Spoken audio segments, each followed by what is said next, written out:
കൊല്ലം കുണ്ടറ ഇളമ്പള്ളൂരിൽ തീ തുപ്പിയുള്ള കാറിന്റെ അഭ്യാസ പ്രകടനത്തിൽ വാഹന ഉടമ മുഹമ്മദ് ഇർഫാൻ ഇന്ന് കൊട്ടാരക്കര എൻഫോഴ്സ്മെന്റ് ഓഫീസിൽ ഹാജരാകണമെന്ന് MVDയുടെ നോട്ടീസ്. മുഹമ്മദ് ഇർഫാന്റെ ലൈസൻസ് സസ്പെൻഡ് ചെയ്യും. വാഹനത്തിന്റെ RCയും റദ്ദാക്കും. കാർ രൂപമാറ്റം വരുത്തിയത് വരുമാനമുണ്ടാക്കുന്നതിന് എന്ന് പോലീസ് കണ്ടെത്തി.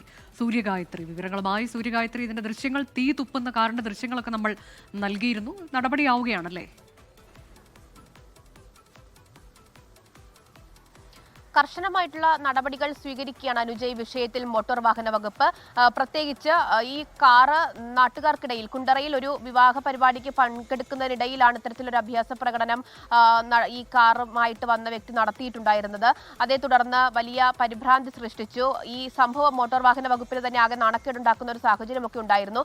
അതുകൊണ്ട് തന്നെ ഇതുമായി ബന്ധപ്പെട്ട് വിശദമായിട്ടുള്ള അന്വേഷണത്തിലിട്ട് മോട്ടോർ വാഹന വകുപ്പ് കടക്കുകയാണ്. ഈ സംഭവത്തിൽ ഇപ്പോൾ ഈ വാഹന ഉടമയ്ക്ക് മോട്ടോർ വാഹന വകുപ്പ് നോട്ടീസ് നൽകിയിട്ടുണ്ട്.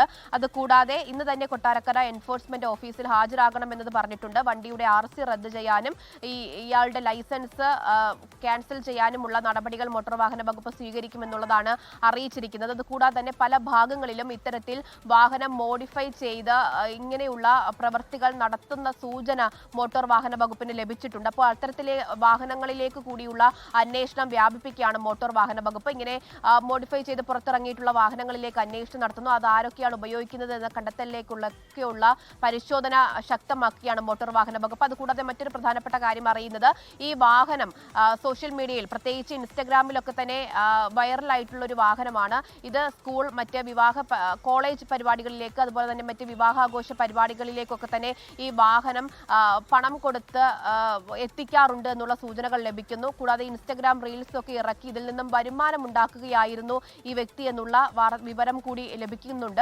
അപ്പോൾ അത്തരത്തിലുള്ള കാര്യങ്ങളിലൊക്കെ തന്നെ ഒരു തടയിടാനുള്ള ശ്രമം മോട്ടോർ വാഹന വകുപ്പിന്റെ ഭാഗത്ത് നിന്ന് നടക്കുന്നുണ്ട്. എന്തായാലും കർശനമായിട്ടുള്ള നടപടികളിലേക്ക് മോട്ടോർ വാഹന വകുപ്പ് കടക്കുന്നു എന്നുള്ളത് തന്നെയാണ് മനസ്സിലാക്കേണ്ടത്. ഇനി ഒരു തരത്തിലും ഇത്തരത്തിലുള്ള വാഹനങ്ങൾ പുറത്തിറങ്ങാതിരിക്കുന്ന തരത്തിലുള്ള നടപടികളിലേക്ക് മോട്ടോർ വാഹന വകുപ്പ് കടക്കുകയാണ്.